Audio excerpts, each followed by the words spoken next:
Over the years, South Carolina has had some pretty interesting faces at quarterback. Despite not producing any NFL superstars, the Gamecocks have managed to produce some pretty good quarterbacks over the years. So today, I thought I'd rank the top 10 best South Carolina quarterbacks of all time. One thing to note is that it's hard to compare some of these guys, but we thought we'd do our best. Anyway, let's begin with number 10.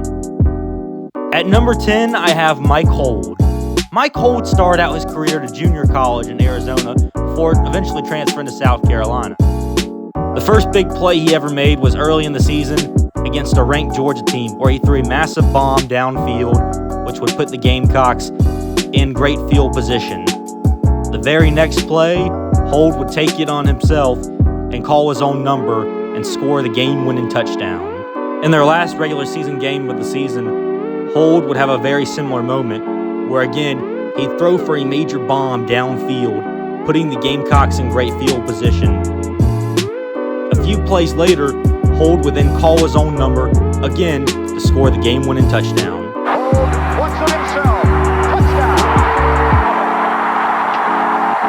Another great play that Hold made was against Notre Dame.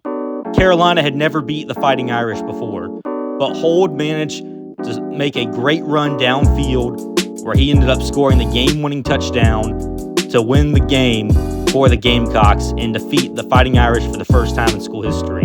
Something that made Hold different was the fact that he was very mobile at a time where that was not very common. He was like an early version of Connor Shaw. Plus, he was very athletic too. He'd lead the Gamecocks to their best ever season in program history up to that point, where they'd win 10 games and finish in the top 10, and at one point were ranked as high as number 2 in the country. At number 9, I have Tommy Suggs.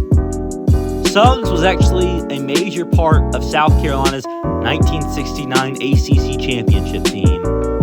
He was a major part of that team, and in his 3 years as the starter, he threw for a combined 4,000 yards, which was pretty impressive for the time. Plus, he threw for 34 touchdowns in a combined 3 years. Again, pretty impressive for that period of time.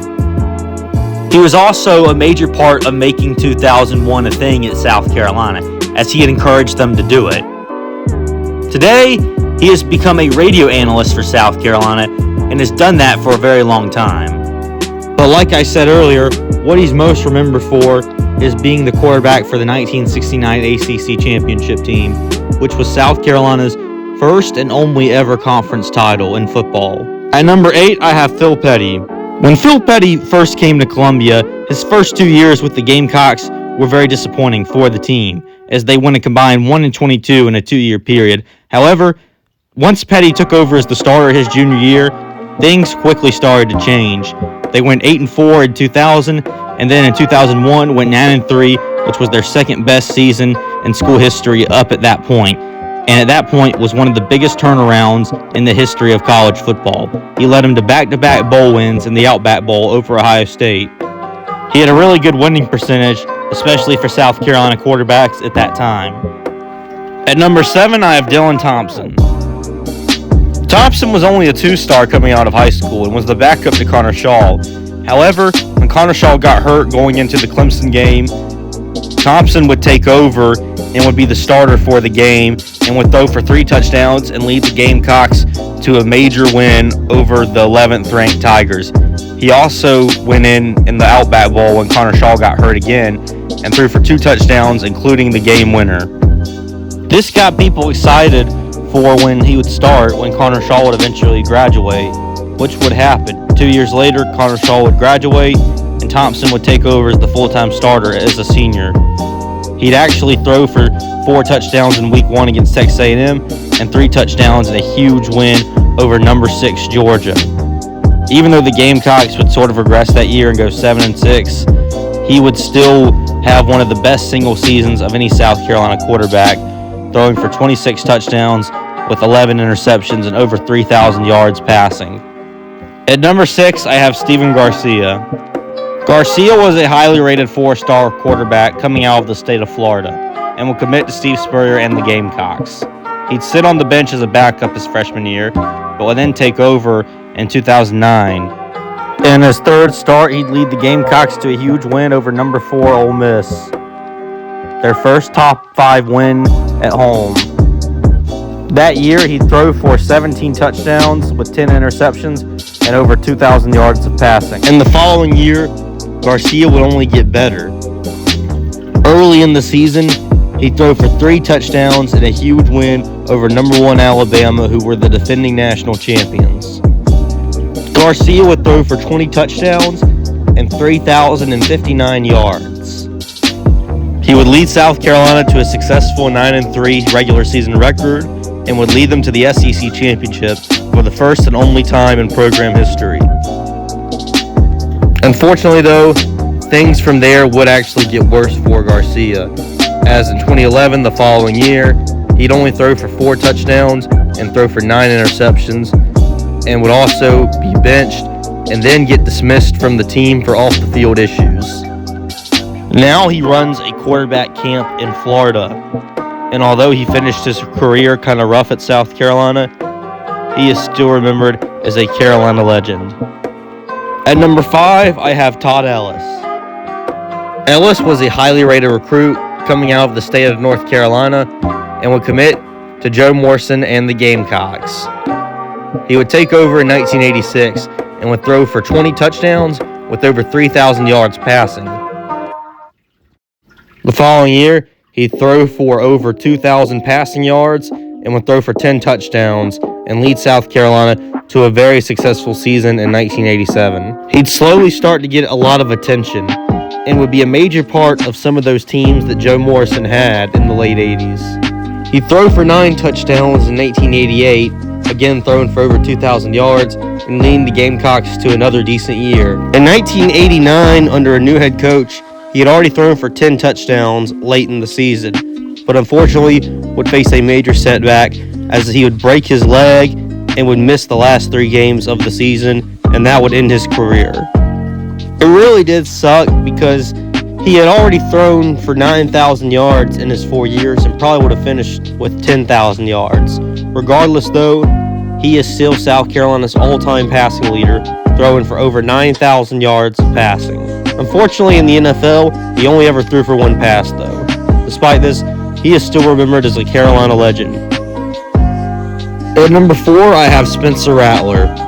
Rattler is the most recent quarterback on this list, and believe it or not, he didn't even start his career as a Gamecock.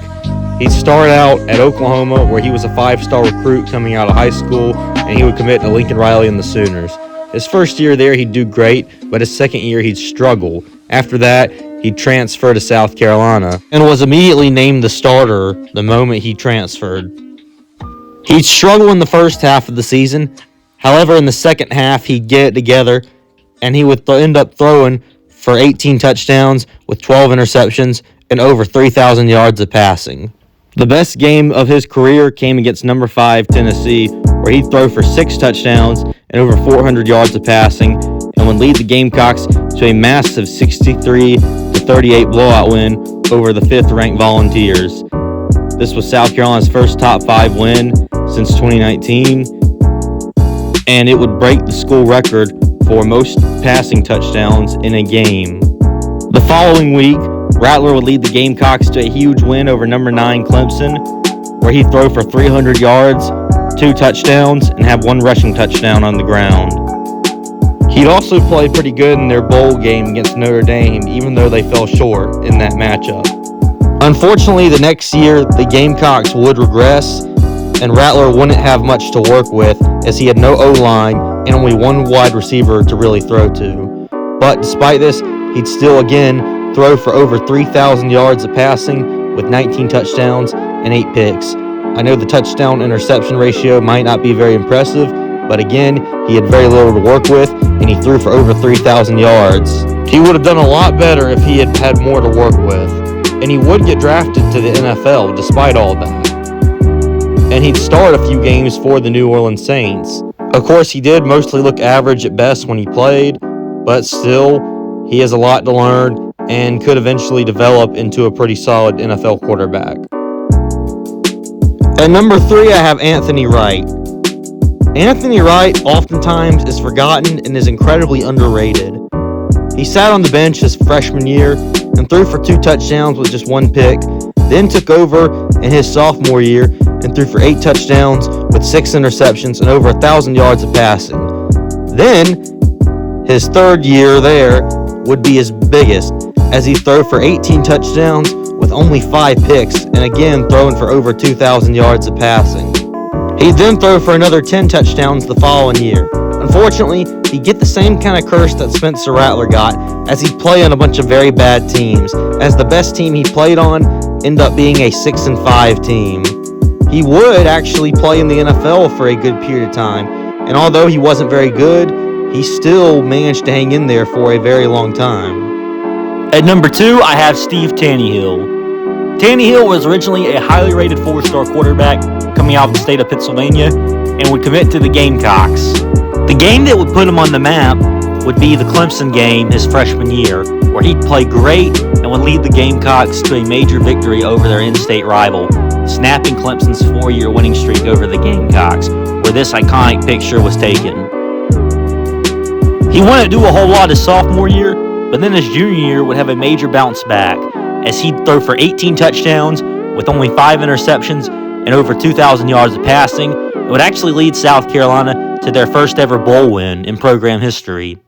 The next year, the team would regress, unfortunately, but Tannehill would have his best season at Carolina, where he'd throw for over 3,000 yards with 29 touchdowns and only 9 interceptions. He'd throw for the most touchdowns of any South Carolina quarterback ever and still holds that record to this day, throwing for 61 touchdowns overall, and also is the second in all-time passing yards. And at number 1, we have none other than Connor Shaw. Most of y'all knew this was more than likely going to be number 1. Believe it or not, Connor Shaw was not a highly rated commit coming out of high school. He was only a 3-star, but Steve Spurrier would see potential in him, and he would commit to Steve Spurrier and the Gamecocks. He'd sit on the bench in 2010, his freshman year, but would take over in 2011, midway through the season, as Steven Garcia was dismissed from the team. Shaw would look great in his first career start for the Gamecocks, as he'd throw for 4 touchdowns and over 300 yards of passing in a 54-3 blowout win over Kentucky. He'd also lead South Carolina to a huge blowout win over number 17 Clemson, where he'd throw for 3 touchdowns in that game, and would also throw for 2 touchdowns in their 30-13 blowout win over Nebraska, leading South Carolina to their first 11-win season in program history.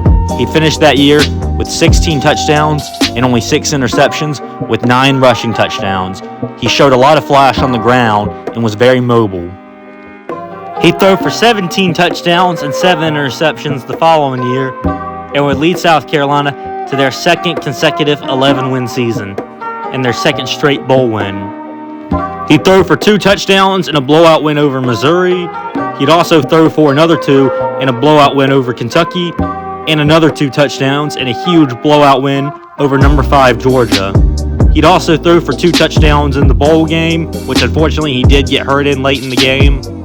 But his senior year at South Carolina in 2013 would be his best, as he threw for over 2,000 yards of passing with 24 touchdowns and just 1 interception all year long.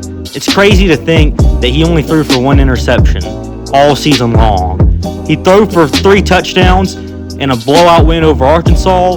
He'd also throw for 3 touchdowns and 300 yards in a huge comeback win over number 5 Missouri. He'd also throw for 2 touchdowns in week 2 against number 11 Georgia. And he'd throw for 300 yards and 3 touchdowns in the bowl game against Wisconsin, leading the Gamecocks to their 3rd straight bowl victory and their 3rd straight 11-win season. He is considered South Carolina's greatest quarterback of all time and is their winningest quarterback of all time, as he never lost a home game. Anyway, that's all for this video. Please like, subscribe, and share this video with your friends. Do you agree with my list? Or do you disagree? Please let me know in the comments down below. Anyway, this is Schultz31, and peace.